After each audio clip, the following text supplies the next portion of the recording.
And I just wanted to bring up a point that was raised by Issa Saleh, a radio commentator in Ramallah, Palestine, in terms of communicating using digital technology, digital media and social media to break down barriers. Because I'm sure the perception of many in Palestine is the fact that that is the least likely place for social media to have any viability because of obviously what's going on there. Yet, Issa from Ramallah in Palestine says that it is playing a significant, important role in unifying Palestinians within Palestine. But also what's interesting, what she said, is the fact that it's actually in line with what you've just said, Glory, that it's countering fanaticism and ignorance, which then enables some, within obviously what's going on there, some balanced debate. But that said, isn't there an issue about it depends whose hands the actual technology is actually in? Because we've still got a lot of people who don't have the skills to access it, are very nervous about it, and still don't even know what social media is. So what's your feeling about that? Because at the end of the day, all of what you said, to some degree, we're still in the minority, isn't it? In terms of who actually has the access to put those stories out there. Vicky. Yeah, I think there is a debate certainly around sort of digital exclusion, really, which is what you're referring to. That there's a lot of people, we're talking around social media, but there's a lot of people that still don't have access yet. But I think there is an element of truth in that, certainly. But I think if we were to fast forward 5 years, with the explosion of mobile at the moment, and particularly in other developing countries as well, that pretty much most mobiles now, can have internet access of some form or another. Obviously, there's the cool ones like the iPhone sort of thing, but at the same time, there's also a lot of just general basic mobiles as well. So I think over the next few years, and certainly we're seeing a massive explosion in growth of people actually engaging in social media via their mobile technology, and certainly in various different countries outside of the UK as well. So whilst there is still definitely digital exclusions at the moment, that's rapidly changing every day.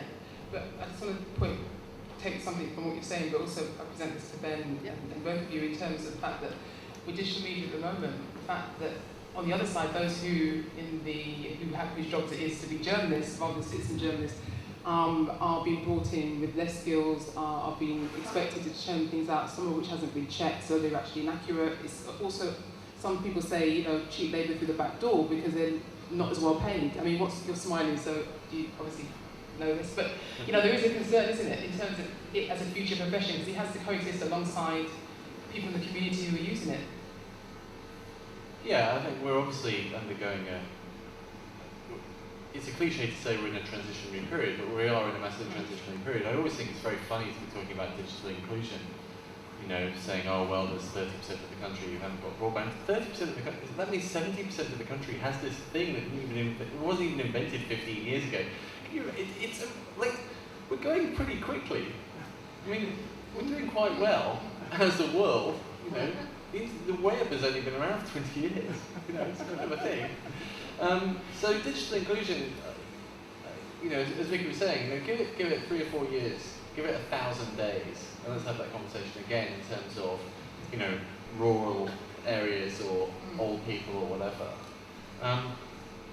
In terms of a professional media industry against people just talking to each other online or bloggers or whatever, then yes, there is absolutely a major transition happening in the professional media industry.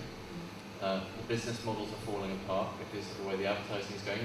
Today it was announced for the first time ever the advertising spend online in the UK is greater than the advertising spend on television in the UK, which is astounding.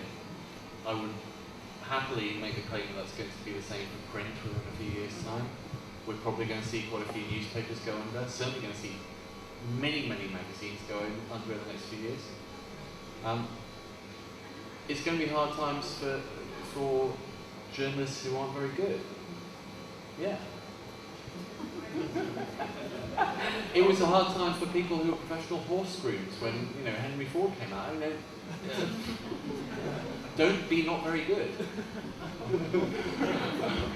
Well, do you agree with what was being said in terms of the fact that it is something to be excited about. There are a lot of opportunities, and actually we need to be looking at the way it is currently or has the potential to include people. Is that what's happening? Is that your feeling in terms of video?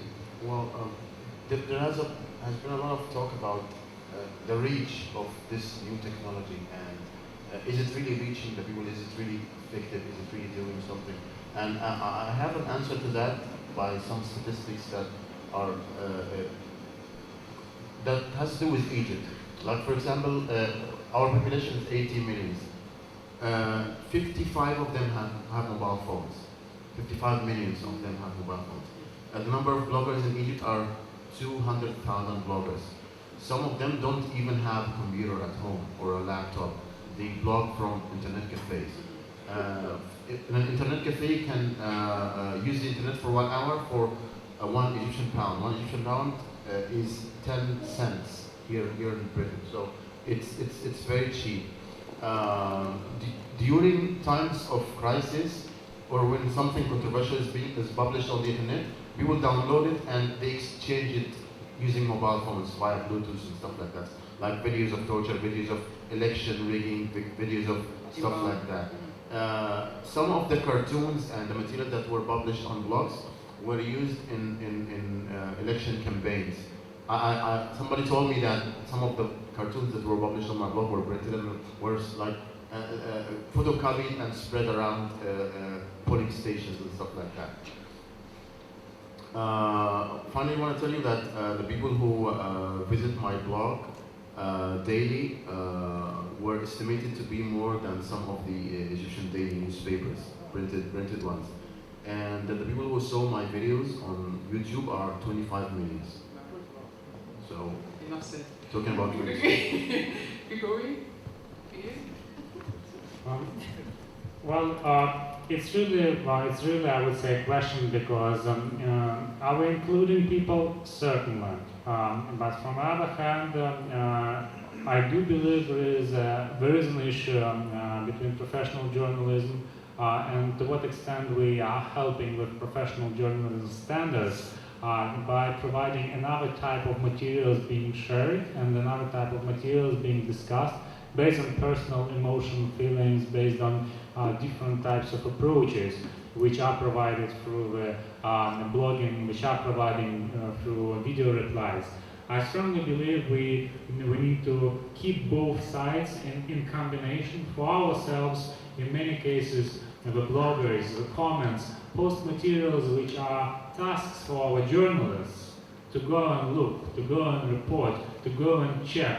But I don't think we can replace one kind of materials with other kind of materials. I think the combination is something which probably is a very interesting thing, because the blogging which are replacing the columnists, the blogging which are replacing the feature style writers, the bloggers and the video bloggers and the photo bloggers which are replacing those people who tend to just report from a region in very particular style, yes, but is it about replacing the real fact-finding reporting? No. Is it really about replacing the investigative reporting? In some cases, when there is a human rights focus, when there is a specific materials and specific topic person is dealing, maybe. In many cases, not. I strongly believe that in media, who tends to put professional standards toward bloggers, there is no success in development of this kind of stories and this kind of professions. So combination and the most important thing, putting participatory approach towards especially remote regions, towards, if we can put it, remote topics which are not widely discussed. That's a very important thing. Towards the elections where people are not going or voting by foot, that's a reply to the issue. But are they excluding some sort of people by reporting and sharing the vision of particular topic, of particular issue from specific person, specific blogger? Yes, definitely. So providing different emotion or different type of description of one particular fact I think is also very important in this 2.0 world. Thank you. Ben, you were itching to